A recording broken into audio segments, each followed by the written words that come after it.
Hello. Right, let's finish off. This is paper 1 from 2020, higher, and there are 4 questions left. So let's have a look at question 19. F and g are functions such that f of x is 12 over the square root of x, and g of x is 3 lots of 2x plus 1. Find g of 5 is the first question. So all we need to do is substitute in 5 for x here, 5 plus 1. 2 times 5 is 10 plus 1 is 11. 3 lots of 11 is 33. And we're done with that. Okay, find g of f of 9. Okay, so let's do this in stages. G, f of 9. So f of 12 over the square root of 9. Well, the square root of 9 is 3. 12 divided by 3 is 4. So we actually want g of 4. So that's 3 lots of 2 times 4 plus 1. Start inside. You get 8 plus 1 is 9. 3 nines are 27. Finally, find g minus 1 of 6. So the inverse function of 6. Well, if we're doing the inverse, rather than actually working out what the inverse function is, it's just going to be the output of whatever this is. So instead of gx, we can put 6. So 6 equals 3, 2x plus 1. Divide both sides by 3. We get 2 equals 2x plus 1. 2x equals, rearrange all this, we get 2x is 1. So x is a half. So we're done with question 19. 5 marks. Question 20. Show that this can be written in this form. Okay, so let's start by thinking about the square root of 180. Let's just think about this on its own to start with. 180 equals, well, 180, we certainly can divide it by 9 times 20. 2 nines are 18, so that's that. 20 though, we can divide that by 4. So it's 9 times 4 times 5. So here we've got the square root of 9 and the square root of 4. Let's write it out separately. 9, 4, 5 equals, that's 3 times 2 is 6 root 5. That should make life a lot easier. In fact, we can simplify the top straight away now. We've got 6 root 5 minus 2 root 5, which is 4 root 5. So we've got 4 root 5 over 5 root 5 minus 5. And let's now multiply by the conjugate. 5 root 5 plus 5 to rationalize the denominator. So let's go ahead with this. 4 5s are 20. 20 times 5 is 100. And then 5 plus 5 times 4 is 20 root 5. Over, simplify the bottom, 5 root 5 times 5 root 5 is 25 times 5, which is 125, minus the middle terms cancel out, and we're just left with minus 5 times plus 5, which is 25. So we end up with 100 over 100, which is 1, plus 20 over 100, which is a fifth root 5. And is that the form that they want? Yes, it is. A and B are integers. Yes. A is, well, let's write it down. A is 1 and B equals 5. There we go. Question 20 all done. Question 21 is a vector question. We've got FD equals A. FD, so that all that way up there, that is A. And FE, this vector here is B. And the question says P is the midpoint. So P is the midpoint of FD and Q is the midpoint of DE. Use a vector method. So we to prove that PQ is parallel to FE. So parallel. So PQ. So this line here, prove that is parallel to FE.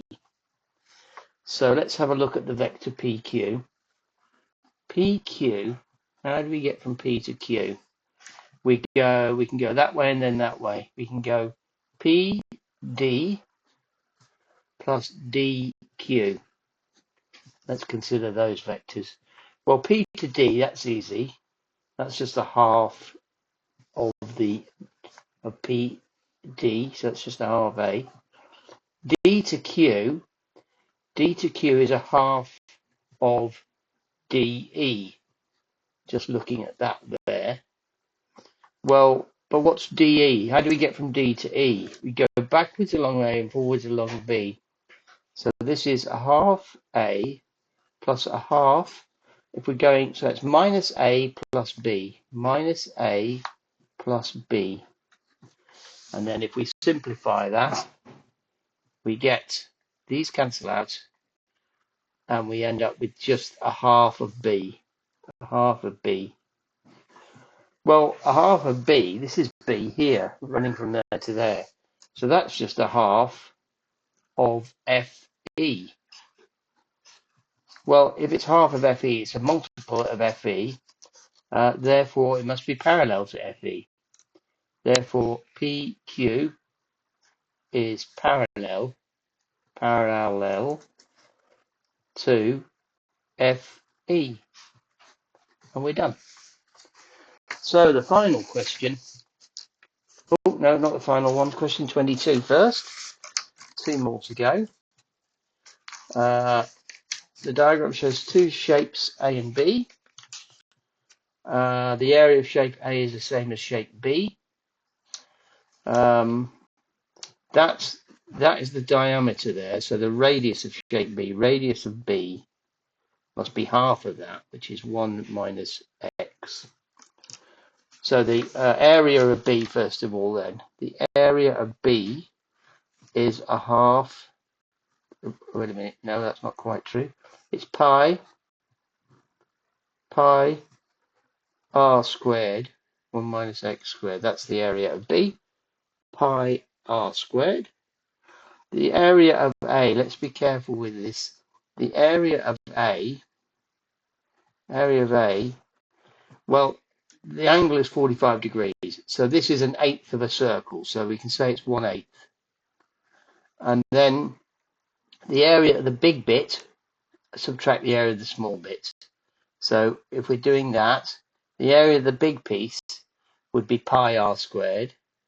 Pi times the whole of this distance, which is 2 plus 3 is 5x minus 1.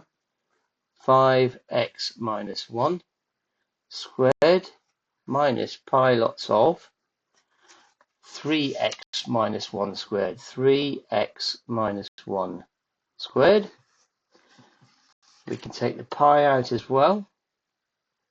In fact, then, interestingly, we've actually got the difference of 2 squares. We've got this minus this.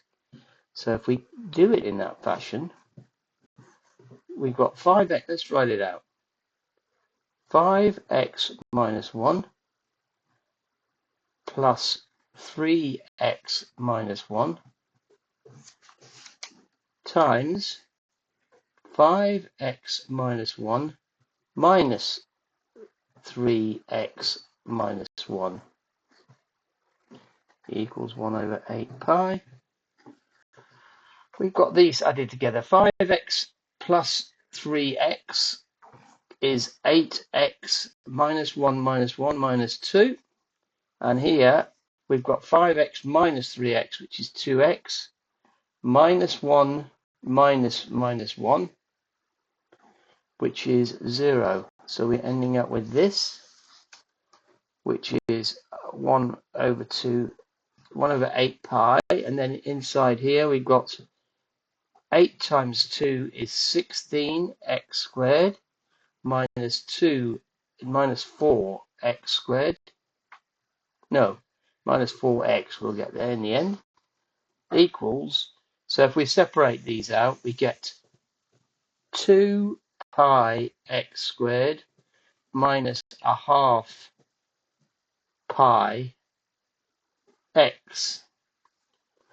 Now these two are equal, so on a separate piece of paper we can say that 2 pi x squared minus a half pi x equals, expanding the area for b, we get pi times 1 minus 2x plus x squared. The pi's do cancel now. What have we got left? We've got 2x squared minus a half x equals 1 minus 2x plus x squared. Bringing everything over to the same side, we get x squared. Now we've got minus 2 becomes plus 2. 2 is 4 halves minus 1 half is 3 halves plus 3 over 2x minus 1 equals 0. Let's multiply by 2 to get rid of the fraction. 2x squared plus 3x minus 2 equals 0. Let's try and factorize this. We've got 2x and x. We want plus 3, so we're going to have to go for 4. We want plus 4 and minus 1. So that's factorized. Now, keeping in mind that x is a length, or it's a multiple of a length. So therefore, just looking at, I'm just thinking, can x be minus 2? No, because then you get a negative. This can't be negative here. So it has to be positive. So x equals a half. And that's what the question is asking. Just double checking. It's asking for the value of x, which is a half. Okay, we're nearly done. One more question left. Here, question 23. There are 4 types of cards in a game. Each card has a black circle or a white. Each card has a black circle or a white circle or a black triangle or a white triangle. So it's one of these 4. The number of cards with a black shape, number of cards with a white shape is 3 to 5. Number of cards with a circle to the number of cards with a triangle is 2 to 7. Express the total number of cards with a black shape as a fraction of the total number of cards with a triangle. Total number of cards with a triangle. So let's do black shape to white shape is 3 to 5. That means that 3/8 are black. 3/8 of the shapes are black. And similarly, we want to know the total number of cards of triangle. So how many have got a triangle? It is going to be 2 out of 9. No, 7 out of 9. 7 out of 9 are triangles. So if we want to know the number of black as a proportion of the number of triangles, we just need to divide black over triangle equals 3 over 8 divided by 7 over 9, or we could write it as 3 over 8 divided by 7 over 9. Keats James flip, 3 over 8 times 9 over 7. 3 nines are 27, and 8 times 7 is 56. And we're done. That's the end of that paper.